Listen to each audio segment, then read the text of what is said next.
de donner la parole au maire du 18e arrondissement, Éric Chauchoine. Monsieur le maire. Merci, monsieur le maire, cher collègue, cher Emmanuel.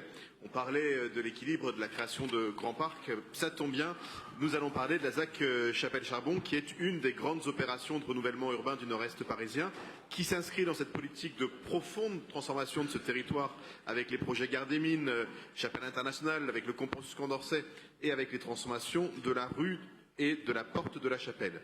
Depuis 2016, nous travaillons pour faire de ce projet de Chapelle-Charbon, situé entre les portes de la Chapelle et de Bervilliers, un programme ambitieux, d'abord sur le plan écologique et paysager, avec la création d'un grand parc, mais également d'un programme mixte pour garantir qu'ils vivent bien.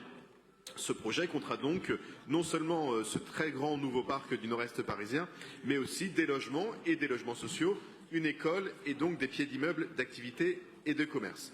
Aujourd'hui, nous étudions une modification qui a vocation à renforcer les ambitions environnementales et programmatiques de cette opération pour un quartier avec plus de mixité, plus de fraîcheur et plus adapté à la ville de demain. Au-delà donc du grand parc de Chapelle-Charbon, nous proposons de renforcer la végétalisation en augmentant la surface du square Raymond Queneau et en créant un espace vert au 11 de la rue du Pré. Ces espaces verts supplémentaires répondent au besoin de créer davantage d'espaces de fraîcheur pour les riverains dans le contexte dont on a beaucoup parlé aujourd'hui de réchauffement climatique. Ils viennent aussi faire la couture avec les projets de transformation et en particulier avec ce très grand projet de transformation de la rue et de la porte de la Chapelle en créant des trames vertes.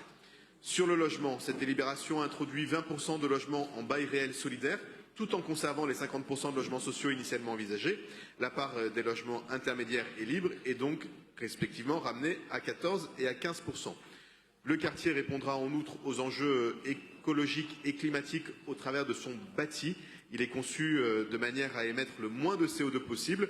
Les matériaux biosourcés, géosourcés seront privilégiés et les bâtiments seront raccordés au réseau de chauffage urbain. Vous le voyez, ce sont des évolutions très positives qui nous permettent de renforcer encore notre action d'adaptation de la ville au changement climatique et de renforcer la mixité dans ce quartier. Je vous invite donc à adopter avec autant d'enthousiasme que moi cette délibération qui viendra améliorer plus encore les conditions de vie des Parisiennes et des Parisiens aux portes de Paris. Merci, monsieur le maire.